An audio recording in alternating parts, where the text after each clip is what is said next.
Many of us have photos on our iPhone that we would love to be able to edit inside of ON1 Photo RAW. Today, what I'm going to do is walk you through a few options of getting your images from your phone onto your computer, so that way you can start editing the photos inside of ON1. So let's go. Step number one of this process is getting the photos from your phone onto the computer, and there are a number of ways of doing it. I'm going to show you kind of the long way, and this will work for anyone who's using a Windows-based machine. All right. If you're using a Mac, you probably already know how to get your photos from your phone onto your computer. But if not, stay tuned because I'm going to show you exactly how to do it. What we're going to do here is, you can see I'm in my photos, and yep, that's my man, Peter Hurley. And I want to take this photo right here of I love PPA and transfer that onto my computer. So the way that I'm going to do that is I'm going to hit the little downward arrow. That brings up my options on my iPhone. Now, if you're not familiar with options, that's perfectly fine, because all you really need to know how to do is scroll all the way over on this bottom ribbon here. We're going to hit more.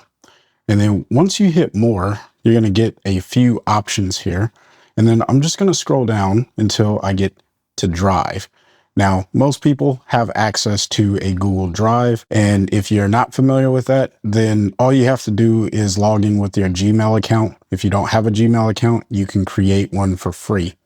Now, what I'm about to show will also work if you're using iCloud or any other web-based platform that has an app that you can use inside of your iPhone to transfer the image. I'm going to go ahead and hit the Google Drive icon here, and that brings me to a screen that looks like this. What I'm going to do on this screen is, one, make sure that I have my FreeWoe Photos Gmail account set up, and then I'm also going to make sure that I direct this photo to the proper folder. Let's say you don't know how to create a folder. I'm going to kind of show you how to do that right here. So to create the folder, what you're going to do is tap My Drive down at the bottom there, and then at the top of the screen, you'll see a little folder with a plus icon. All you have to do is tap that, and then you label this whatever you want. Now, I would label this iPhone Photos, just because that makes it easy for me to know that these are my iPhone photos. Now, I already have a folder labeled iPhone Photos, so I'm not going to create this one, but you would just hit create. And when you do, it'll actually take you into the folder. So let me show you what it would actually take you into. Right here where it says iPhone image share, that's the folder that I already created. And you can see that there's already one image in there. This is not the image that I'm using for the PPA or the image that I want to store in there. It's a different image. And then all I have to do is tap save here once I've selected this folder. Now that I have the folder selected that I want to apply this to, all I have to do is hit upload. Now we're going to jump to the computer, and then I'm going to hit upload so we can watch this come into the folder in real time. All right, so here we are inside of the computer. You can see that I have my Google Drive right here. This is that folder that I selected, iPhone image share. All right. And all I'm going to do, I'm just going to go ahead and hit the upload on the screen now, and then watch what happens. I'm hitting it now. And so that has now been sent, and you can see in real time, I didn't cut this at all. The photo showed up, and it's a .heic, and you can see the photo that I uploaded a little bit earlier show up in this exact same area. So now it's business as usual getting a photo out of Google Drive. If you're not familiar with that, it's really easy. You hit the three dots on the photo that you want, or you can select it and hit this little drop down arrow here.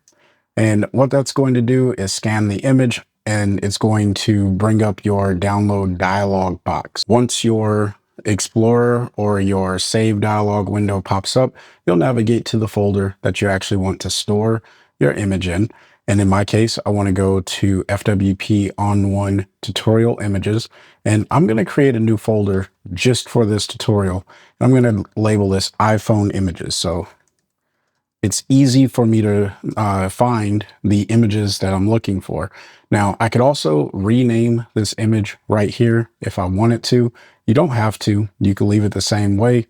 as it is coming straight out of your camera or from Google Drive. And then I'm just going to hit save. And once that's done saving, then I can come down to ON1 Photo RAW. Here we are inside of the ON1 tutorial images folder.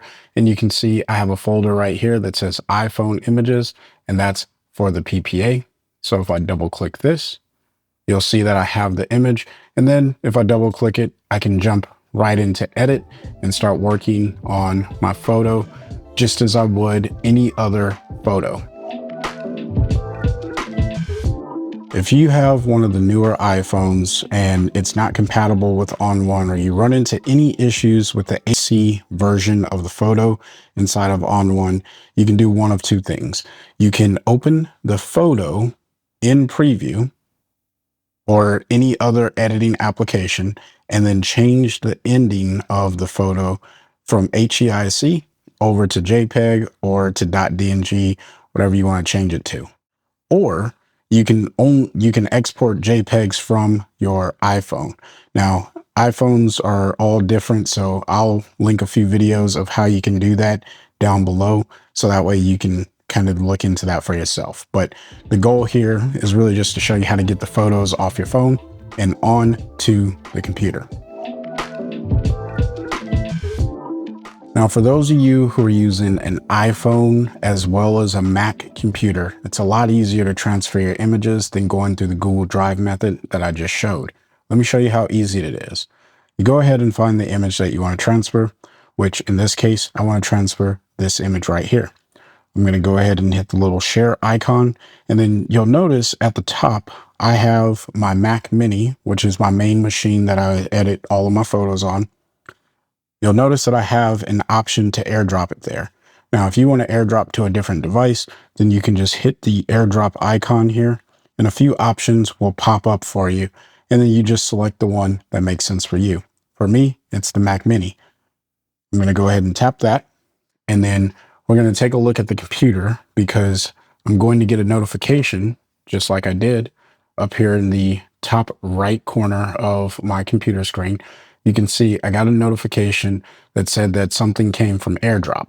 So what I'm going to do is minimize ON1 for a second. And that brings me to the folder. I already navigated to it, but you would have to navigate to the folder that you want to put your image in. Now, I will pull my downloads folder from my second monitor on to this one, so that way we can take a look here. And you can see I have the file right here. I'm just going to go ahead and click, drag, and drop like normal business. And that's how easy it is to get the photos from your iPhone onto a Mac computer. All right. I love it. Now, once you have the files on your computer, it's business as usual, just like I showed earlier. So I'm not going to go through that anymore. Now, if you have questions and you want to learn more about ON1 Photo RAW, consider leaving a comment down below, asking your questions, but also consider signing up for a one-on-one training call with me. I'll help you develop a workflow that gets your photos from your phone, from your camera, from hard drives into ON1 Photo RAW, so that way you can start building your most epic image ever. I'm leaving that in. That's right, your most epic image ever. So if that's something you're interested in, check the description box down below and sign up for a call today. So now that you have the photos from your phone onto your computer, you're ready to rock and roll with an edit. If you want to get some creative inspiration and ideas, consider checking out the video that's popping up on screen now. And until the next time, I want you to stay inspired and keep creating. Peace.